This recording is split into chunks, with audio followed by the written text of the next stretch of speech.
Welcome to break coaching centre. TNUSRB SI PC prepare பண்றவங்களுக்கு முக்கியமான update தான் இந்த வீடியோல பார்க்க போறோம். ஓகேவா? டிஎன்யூஎஸ்ஆர்பி எஸ்ஐயோட ரிசல்ட்டை மறுபடியும் விட சொல்லி உங்களுக்கு வந்து ஜட்ஜ்மெண்ட் வந்து நீங்க எல்லாமே பார்த்திருப்பீங்க. ஓகேவா? இந்த வீடியோல பார்க்க போறது என்ன அப்படின்னு பாத்தீங்கன்னா, இதுவரை இன்ஸ்டியூட் வந்து கவர்மெண்ட் எல்லாம் வந்து ஆர்குமெண்ட் பண்ணி பேச மாட்டாங்க. கவர்மெண்ட் இந்த இதில் எதிர்த்து பேசுறோம். ஓகேவா?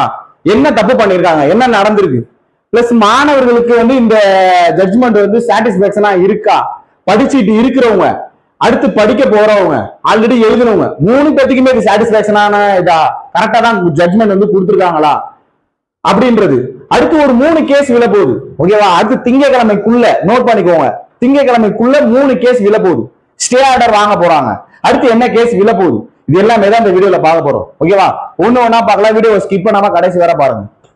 சரி, ஃபர்ஸ்ட் கேஸோட டீடைல்ஸ் பார்ப்போம். கேஸ் டீடைல்ஸ்ல என்ன சொல்லி இருந்திருக்காங்க அப்படின்னு பாத்தீங்கன்னா, பிஎஸ்டிஎம் ஸ்போர்ட்ஸ் முக்கியமான இதை மட்டும் தான் சொல்றேன். ஓகேவா? பிஎஸ்டிஎம் பத்தி ஸ்போர்ட்ஸ் பத்தி கேஸ்ல வந்து மென்ஷன் பண்ணிருப்பாங்க. என்ன சொல்லி இருந்திருக்காங்க அப்படின்னு பாத்தீங்கன்னா, பிஎஸ்டிஎம்ல அதாவது ஒரே ஒரு டைம் மட்டும் தான் யூஸ் பண்ணணும். ஓகேவா? பிஎஸ்டிஎம் ஒரு முறை மட்டும் தான் யூஸ் பண்ணணும்.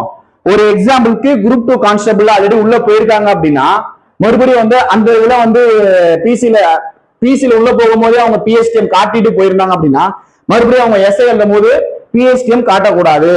இல்ல குரூப் 4லயோ இல்ல வேற எந்த டிபார்ட்மெண்ட்ல எதுல வேணாலும் இருக்கலாம். ஓகேவா? அவங்க ஒரு முறை அரசு தேர்வுக்கு எழுதும் போது அவங்க பிஎஸ்டிஎம் காட்டிட்டாங்கன்னா அடுத்த தடவை அவங்க காட்டக்கூடாது அப்படின்னு சொல்லி இருந்திருக்காங்க. பிளஸ் ஸ்போர்ட்ஸ் என்ன சொல்லி இருந்திருக்காங்க அப்படின்னு பாத்தீங்கன்னா, அப்ளை பண்ணும்போது நீங்க எல்லா சர்டிபிகேட்டையும் காட்டி இருந்திருக்கணும். நடுவில் வந்து வெரிஃபிகேஷன் எல்லாம் முடியும். வெரிஃபிகேஷன் என்ன, நேரா வரும்போது நேரடியா வரும்போது நீங்க எல்லாம் பெரிய மார்க் எல்லாம் காட்டி ஸ்பெஷல் மார்க் வாங்கியிருக்காங்க ஒரு சில பேர், அவங்க எல்லாத்தையும் எலிமினேட் பண்ணுங்க அப்படின்றது 2வது இதுல கேட்டிருப்பாங்க. நீங்க எல்லாமே அந்த டீடைல்ஸ் எல்லாம் பார்த்துருப்பீங்க. 3வது ஒரு கேட்டகரி இருந்திருக்காங்க. இது கேஸ்ல இல்ல, இது எக்ஸ்ட்ரா தனி கேஸா போயிட்டு இருக்கு. ஏஜ் ரிலாக்ஸேஷன் கேட்டது. ஓகேவா? பாப்போம், ஒன்னொன்னாவே பாப்போம். சரி, இப்ப இந்த 2 கேஸ் என்னாச்சுன்றத இப்ப இந்த 2 டீடைல் சொல்லி இருக்காங்க. ஃபர்ஸ்ட் நான் இவங்க சொல்லியாச்சு, ஜட்ஜ்மெண்ட் சொல்லியாச்சு. இப்ப நான் கேட்கறது என்னன்னா, ஸ்டூடெண்ட் சார்பா தான் கேட்கிறேன். ஓகேவா? ஸ்டூடெண்ட் சார்பா என்ன கேட்கிறேன் அப்படின்னா, 2 பேருக்குமே சேர்த்து தான் சொல்றேன். ஃபர்ஸ்ட் பிஎஸ்டி முடிப்போம். ஸ்டூடெண்ட் சார்பா இருக்கல என்ன அப்படின்னா, நோட்டிபிகேஷன் விடும் போதே டிஎன்யூஎஸ்ஆர்பி என்ன பண்ணிருந்திருக்கணும் அப்படின்னா, ஒரு முறை தான் யூஸ் பண்ணணும் சொல்லி இருந்திருக்கணும். நோட்டிபிகேஷன் விட்டதுக்கு பிறகு ஓகேவா, அவங்க ப்ரிப்பேர் பண்ணி எக்ஸாம் எழுதி பிசிக்கல் போய் இன்டர்வியூ பண்ணி ரிசல்ட்டை விட்டு மறுபடியும் ரிசல்ட்டை விட்டு இப்ப வந்து நீ கிடையாது, இதுல பிஎஸ்டிஎம் வந்து நீ ஆல்ரெடி ஒரு முறை தான் யூஸ் பண்ணிருக்க, கிடையாது, நீ வெளியில வா அப்படின்னு சொல்லி இது பண்றது வந்து முறை கிடையாது. ஓகேவா? இது வந்து முறை கிடையாது. ஆக்சுவலா இதுல யாரெல்லாம் பாதிக்கப்பட்டாங்கன்னு அடுத்த லிஸ்ட் சொல்றேன். பாதிக்கப்பட்டவங்களுக்கு மாதிரி சொல்றேன். ஃபர்ஸ்ட் நோட்டிபிகேஷன்ல நீங்க பிரியரா மாதிரி இன்ஃபர்மேஷன் கொடுத்தீங்களா? நோட்டிபிகேஷன்ல நீங்க கொடுத்துருந்தீங்கன்னா அதை பண்ணிருக்கவே மாட்டாங்க. நோட்டிபிகேஷன்ல கொடுத்தீங்களா? ஃபர்ஸ்ட் இந்த பிஎஸ்டிஎம் வந்து ஒரே ஒரு முறை தான் யூஸ் பண்ணணும்னு சொல்லியிருந்தீங்களா? சொல்ல கிடையாது. ஏன் சொல்லல? உங்க மேல தப்பு இருக்கு, டிஎன்யூஎஸ்ஆர்பி மேல தப்பு இருக்குது. தமிழ் மட்டும் அரசாணை எல்லாம் தமிழ்ல தான் வெளியிடணும்னு சொல்லியிருந்திருக்கீங்க. ஃபுல்லாவே தமிழ்ல செம்மொழி நாங்க தான் இது பண்ணிருக்கோம் சொல்லிட்டு தமிழுக்கு அவ்வளவு முக்கியத்துவம் கொடுக்கறது இந்த அரசு தான் சொல்றீங்க. ஆனா வந்து தமிழ் படிச்சவங்க வந்து வீதியில நிக்கணும்ன்ற மாதிரி பேசி வச்சிருக்கீங்க. இதுக்குள்ள ஒரு தடவை கூட நீங்க இந்த தமிழ் பிஎஸ்டிஎம் சார்பா தமிழ் படிச்சவங்க சார்பா ஆர்குமெண்டே பண்ணலையே. இது யார் மேல கோவப்படுறது? உங்க மேல கோவப்படுறதா இல்ல யார் மேல கோவப்படுறதுன்னே தெரியல. இதுல பாதிக்கப்பட்டவங்க நம்ம மாணவர்களும் இருக்கிறாங்க. 2 பேரும் ஒரு எக்ஸாம்பிள் சொல்றேன். ஒருத்தன் இப்ப ஆக்சுவலா அந்த பையன் ஃபர்ஸ்ட் டைம் ரிசல்ட்ல வரல, ரிசல்ட்ல உள்ள வந்துட்டான். கரெக்டா ரிசல்ட் இருக்கும்போது அவனுக்கு வந்து அந்த பிசியும் செலக்ட்ல இருக்கான், பிசி செலக்ட் ஆயிருக்கான். ரிசல்ட்ல அவனோட பேர் வந்துருச்சு. பேர் வந்தனால அவன் அந்த பிசியோட ரிசல்ட்ல அவன் ஜாயின் பண்ணவே இல்லை. நம்ம தான் எஸ்ஐ செலக்ட் ஆயிட்டோம் ரிசல்ட்ல, நம்ம எஸ்ஐலயே இருக்கலாம் அப்படின்னு சொல்லி எஸ்ஐல இருக்கான். எஸ்ஐல நம்ம கிடைச்சிரும் அடுத்துன்றதுல பிஎஸ்டி வச்சு போயிருக்கான். இப்ப அவனுக்கு வந்து என்ன, அவன் வந்து ரிசல்ட்ல தான் உள்ள வந்திருக்கான். பார்டர் மார்க் கடைசி கரெக்டா பாஸ் மார்க் எடுத்து உள்ள வந்திருக்கான். நீங்க தான் ரிசல்ட்ல பாஸ் சொல்லி அவனை உட்கார வச்சிருக்கீங்க கிடைக்கும் சொல்லி. அவன் பிசி கிடைச்ச பிசி அவன் ஜாயின் பண்ணல. இப்ப ட்ரைனிங் வந்து அங்க கிட்ட டிசம்பர்ல இருந்து போயிடுச்சு. டிசம்பர், ஜனவரி, பிப்ரவரி, மார்ச், ஏப்ரல் 4 மாசம் போயிடுச்சு. அவன் ஜாயின்டே பண்ணலாங்க. இப்ப இது ஜாயின் பண்ணாம ஒரு பையன் பிசி அங்க ஜாயின்டும் பண்ணல. இப்ப இவனை நீங்க வெளியில அனுப்புனீங்கன்னா யாருக்கு அந்த போஸ்டிங் இல்ல இந்த போஸ்டிங் இல்லைன்னா எப்படி இதாகும் சொல்லுங்க பார்க்கலாம். இன்னொரு பொண்ணு பிசில வேலை பாக்குது. அந்த பொண்ணு பிசி வேலையை விட்டுட்டு வருது. நான் வந்து 6 மாசம் நான் விட்டு அவ்வளவு ஜாயின் பண்ண போறேன், எப்படியா ஜாயின் வரப்போகுது, வேலையை விட்டு கொஞ்சம் 6 மாசம் ஃப்ரீயா இருந்துட்டு எஸ்ஐல ஜாயின் பண்ணலாம்னு சொல்லிட்டு 6 மாசம் வேலையை விட்டு நிக்குது. இப்ப அந்த பொண்ணுக்கு நீங்க என்ன பதில் சொல்ல போறீங்க? அந்த பொண்ணு பிஎஸ்டி வச்சிருக்காங்க. அப்ப அவங்களுக்கு அதுவும் கிடையாது, இப்ப இதுவும் கிடையாதுன்னா எப்படி திருப்பி இது பண்ண முடியும்? இருந்த வேலையை விட்டுட்டு உட்கார்ந்துட்டு இருக்காங்க சார். உங்களை நம்பிதான். அப்ப எதுக்கு நீங்க போர்டு வச்சு நடத்துறீங்கன்னு தெரியலையே. ஃபுல்லாவே எதுக்கு போர்டு வச்சு நடத்துறீங்க, எதுக்கு ப்ராப்பரா இது பண்றீங்கன்னு தெரியலையே. ஒருத்தன் ப்ராப்பரா அதுல அப்ளை பண்றதுக்கு எக்ஸாம் ஃபீஸ் கட்டி ஒரு வருஷத்துக்குள்ள ப்ரிப்பேர் பண்ணி நீங்க அதுக்கு ரிசல்ட் விட்டு அதுல திருப்பி அவங்க பிசிக்கலுக்கு நல்லா ப்ரிப்பேர் பண்ணி ஏதாவது ஊழல் பண்ணாங்களா? ரிட்டன் எக்ஸாம் எதுவும் ஊழல் பண்ணாங்களா? இல்லையே. இல்ல வந்து பிசிக்கல் எதுவும் முறைகேடு பண்ணாங்களா? இல்லையே. முழு உழைப்பை போட்டு அவங்க உள்ள வந்திருக்காங்க. நீங்க தான் அதை வந்து இடஒதுக்கீடு எல்லாத்தையும் நீங்க தான் கரெக்டா ஃபாலோ பண்ணிட்டு இருக்கணும். எதுவுமே நீங்க வந்து ப்ராப்பரா இது பண்ணாம தப்பெல்லாம் உங்க மேல வச்சுக்கிட்டு பசங்களை வந்து நீங்க பாடா படுத்துறீங்க. ஏன் இதை மாதிரி பண்றீங்கன்னு தெரியல. இல்ல பசங்க சார்பா நீங்க தான் போராடி இருக்கணும். இந்த பிஎஸ் தமிழ் வழியில படிச்சிருக்காங்க, நீங்க தான் போராடி, நீங்க தான் கேட்டிருக்கணும். ஏன்னா தமிழுக்கு முக்கியத்துவம் கொடுக்கறது அரசுன்றது நீங்க தான் சொல்லிட்டு இருக்கீங்க. நாங்க தான் தமிழுக்கு முக்கியத்துவம் கொடுக்குறோம் சொல்லிட்டு இருக்கீங்க. அப்ப யார் சார்பா நீங்க வாதாடி இருக்கணும். சோ எந்த போர்டு வந்து டிஎன்பிசி நீங்க என்ன சொல்லுங்க? பிஎஸ்டிஎம்ல தமிழ்நாட்டுல நடக்கிற போர்டுல டிஎன்பிசி நடத்துறாங்க. ஓகேவா? டிஆர்பி ஒரு போர்டு இருக்கு, டிஎன்யூஎஸ்ஆர்பி நடத்துறீங்க. எந்த போர்டு வந்து பிஎஸ்டிஎம் ஒரே முறை தான் யூஸ் பண்ணணும் அப்படின்னு சொல்லி எந்த போர்டு சொல்லியிருக்காங்க? சொல்லுங்க பாக்கலாம். இதுக்கு முன்னாடி போனவங்க என்ன சொல்றது? குரூப் 4ல அத்தனை லட்சம் பேர் படிச்சு பாஸ் ஆகி இருக்கவங்க எல்லாம் குரூப் 2 பிஎஸ்டிஎம் வச்சு போயிருக்காங்க. அவங்க எல்லாம் என்ன பண்றது? ஒரு முறை தான் யூஸ் பண்ணணும் அந்த போர்டு எதுவுமே சொல்லலையே. ஏன் குரூப் 4 பாஸ் ஆகி குரூப் 1 கிளியர் பண்ண கூட இருக்கான், அவங்களெல்லாம் எதுவுமே சொல்லலையே. இவங்களை மட்டும் ஏன் நீங்க வெளியில ஏற்றணும்னு நினைக்கிறீங்க? ஒரு முடிவை ஒரு நல்ல முடிவா எடுக்கிறது கூட உங்களுக்கு போர்டுக்கு வந்து யோசிக்க முடியலையா?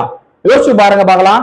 நீங்க யாரு மேல திணிக்கிறீங்கன்னு தெரியுதுங்களா உங்களுக்கு? ஃபுல்லாவே பசங்க இப்ப எல்லாமே கொண்டுருச்சு ஸ்டே ஆர்டர் வாங்குற, அடுத்தடுத்து கேஸ் போறேன்னு இருக்கா. இது யார் மேல விடியும்? அடுத்து வரவங்க மேலேயும் விடியும்.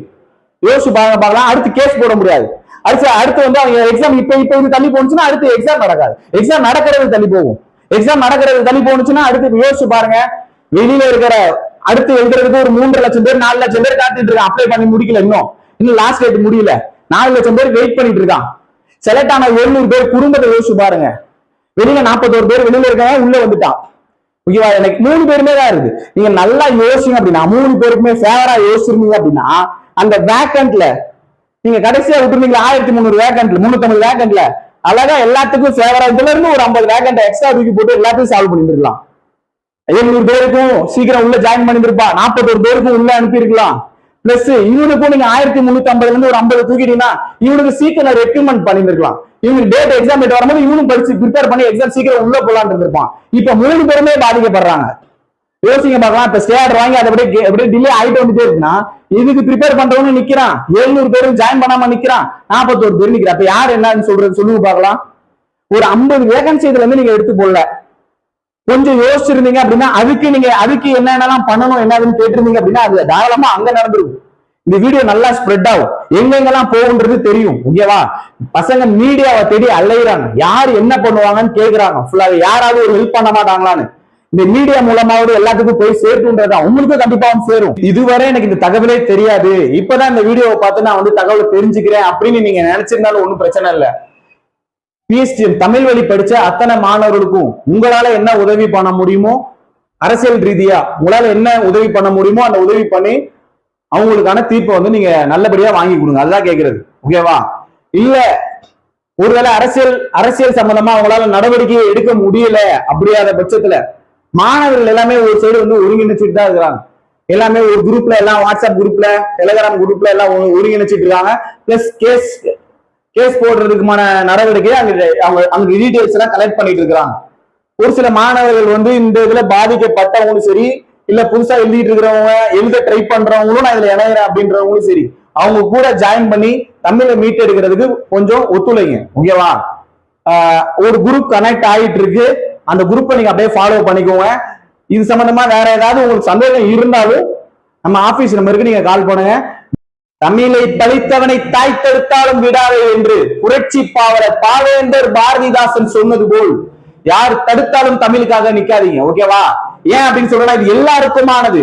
அதாவது இப்ப எழுத போறவங்க நினைக்கலாம் இது நமக்கு கிடையாது, உள்ள இருக்கிறவங்க தானே. நீங்களும் ஒரு இடம் இப்ப பிசிக்கு போயிட்டு அடுத்து வந்து எஸ்ஐ ட்ரை பண்ணலாம், இல்ல குரூப் 4 போயிட்டு அடுத்து எஸ்ஐ ட்ரை பண்ணலாம், இல்ல டிஎன்யூஎஸ்ஆர்பி போர்டை மாத்திட்டு இவங்களை பார்த்துட்டு டிஎன்பிசியை கூட இதை ஃபாலோ பண்ண ஆரம்பிக்கலாம். அடுத்த போர்டு இதை பார்த்து ஃபாலோ பண்ணலாம்.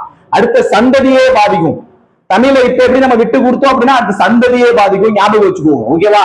தமிழ் உனக்கானது, எனக்கானது, நமக்கானது. ஞாபகம் வச்சுக்கோங்க. அடுத்த சந்ததிக்கு தமிழை நம்ம விட்டுட்டு போகணும். இதை நீங்க அப்படியே ஃபாலோ பண்ணுங்க அப்படின்னு சொல்லி. ஓகேவா? இறுதியா நான் சொல்லுகிறது, தமிழே வெல்லும், தமிழ் தான் வெல்லும், தமிழ் மட்டுமே வெல்லும்.